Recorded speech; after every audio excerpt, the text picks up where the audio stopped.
Vamos receber agora o Gustavo Oliveira, que é analista de varejo da AS Investments. Gustavo, bom dia, bem-vindo. Muito obrigado aí por me convidar para o teu programa. É um prazer estar aqui. Que bom, meu caro, o prazer é nosso. Olha, Gustavo, deixa eu te perguntar, o que explica essa queda tão forte? Eu já dei aqui alguns motivos, inflação, juro alto, aumento do querosene, do petróleo e tudo mais, mas não está forte demais não essa queda? Olha, a economia está fraca, né, Thaís? Acho que você colocou em alguns blocos alguns problemas dos indicadores econômicos que são muito importantes para o varejo, né? Se você voltar até antes dos últimos 2, 3 anos, você vê que a renda do brasileiro ela não sobe há muitos anos, né? Então você tem um problema de renda. E mais especificamente nos últimos 18 meses, ali já pegando um período pós-pandemia, apesar do desemprego ter melhorado, né, o desemprego em 2021, tá, ele chegou a bater 15% no Brasil. Ele já está próximo de 8%. Mas a inflação aumentou muito e, obviamente, que a gente conhece bem o problema da inflação, a inflação corrói o poder de compra dos consumidores, né? Então, obviamente, quando você tem aumento de inflação, os juros têm que aumentar para segurar um pouco esse processo e você começa a ter um processo de desaceleração na economia. Então, acho que a situação da economia é muito frágil e isso afeta bastante as empresas, né? E isso afeta bastante a expectativa de geração de juros que os investidores têm nessa empresa, logo os papéis caem.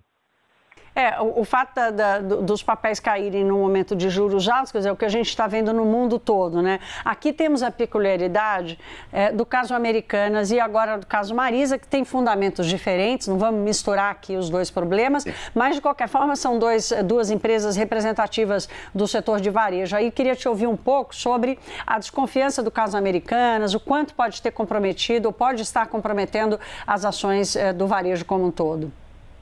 Sem dúvida. Obviamente que o caso da Americanas, a gente ainda tem muita coisa para entender o que aconteceu, né? A empresa que já tinha um certo nível de alavancagem, até mesmo antes desse problema que a gente viu agora no começo de janeiro, e ao que tudo indica, teve um problema aí de governança, de talvez uma eventual fraude que está sendo avaliada, né? Quando surge essa dívida muito maior, a empresa teve que entrar numa recuperação judicial e todo o setor financeiro, os bancos principalmente, ficaram com bastante receio de que pudesse ter problema em outras empresas, né? Não só problemas parecidos ao caso da Americanas, mas outros tipos de problemas ligados ao endividamento. As empresas mais alavancadas ou com mais dívida que tiveram que refinanciar a dívida agora no curto prazo estão tendo problema, porque o custo da dívida para muitos desses varejistas aumentou. Então, a Americanas ela tem um efeito quase que para o setor como um todo, né? Ele aumenta o custo das dívidas que as empresas vão ter que estar tomando.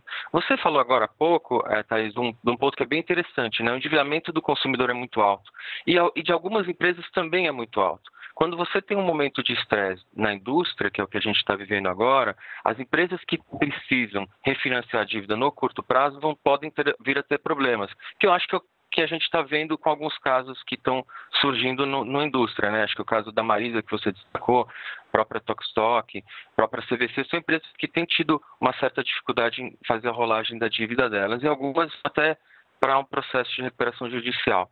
Então, assim, não dá para extrapolar, dizer que um problema de todas as empresas vão ter problema no momento, porque nem todas têm o mesmo nível de dívida ou dívida alta que as Americanas têm ou que algumas outras empresas têm. Mas, claramente, as Americanas gerou um problema para o setor como um todo. Eu acho, Gustavo, que você tratou aqui do tema, né, que quem já está no mercado acionário já sabe, mas a ação é formada pela expectativa de resultado, né, minha gente? Não necessariamente pelas coisas erradas que foram feitas aqui.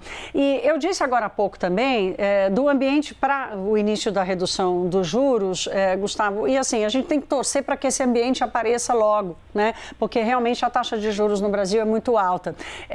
Como é que você está enxergando esse processo do início da redução da taxa de juros e algum alívio para as empresas do setor? Tá ótimo. Muitas empresas, elas têm, como a gente está falando, elas têm um certo endividamento, né? Então, o endividamento, quando você faz uma rolagem de dívida, você aumenta o teu custo de dívida, os teus juros, e você tem uma dificuldade de gerar lucro. Claramente, quando os juros começam a cair, algumas dessas empresas têm uma maior facilidade de gerar lucro. Agora, não tem só esse problema da empresa, né? Tem o problema do consumidor. Você mostrou agora há pouco também que o consumidor está com dificuldade de pagar a dívida e que já pegou com o banco, com os próprios varejistas, no cartão de crédito. Então, a queda de juros vai ser um momento que vai ajudar o cliente, né, o consumidor, a baixar um pouco o custo da dívida e também pagar mais, pagar melhor ou pagar no prazo todo esse endividamento que ele tem. Você até comentou do programa Desenrola, que pode até ajudar nesse sentido, principalmente as classes de média e baixa renda, né? Então, à medida que os juros vão caindo, a inflação vai ficando... Primeiro a inflação, né, Thaís? Acho que a inflação é a causa, os juros são a consequência, né? Então, à medida que a inflação vai sendo ajustada, vai sobrar mais dinheiro para o consumidor pode pagar a dívida, vai sobrar mais dinheiro para o consumidor comprar os produtos que ele quer e, naturalmente, o varejo vai se beneficiar, porque vai ter uma demanda maior e porque o custo da própria dívida do varejo vai estar mais baixo, né? Então, é um ciclo, né? É um ciclo, Gustavo. Rapidamente, você tem 30 segundinhos, meu caro. Nós estamos falando aqui de famílias de baixa renda, supermercados, hipermercados, esse consumo de menor renda, ele vem perdendo mais. Essa dinâmica deve continuar nesse ano, mesmo com alguma recuperação? Olha, alguns setores estão bem no varejo. O setor de atacarejo, supermercados, drogarias, algumas plataformas de e-commerce estão muito bem. Agora, o setor discricionário, eletrônico, vestuário, é onde eu sou muito mais cauteloso, porque você pode postergar o teu consumo desses produtos, né? Sim, verdade. Olha, nós conversamos com o Gustavo Oliveira, analista de varejo e consumo da AS Investments. Volte sempre, meu caro, adoramos sua participação aqui.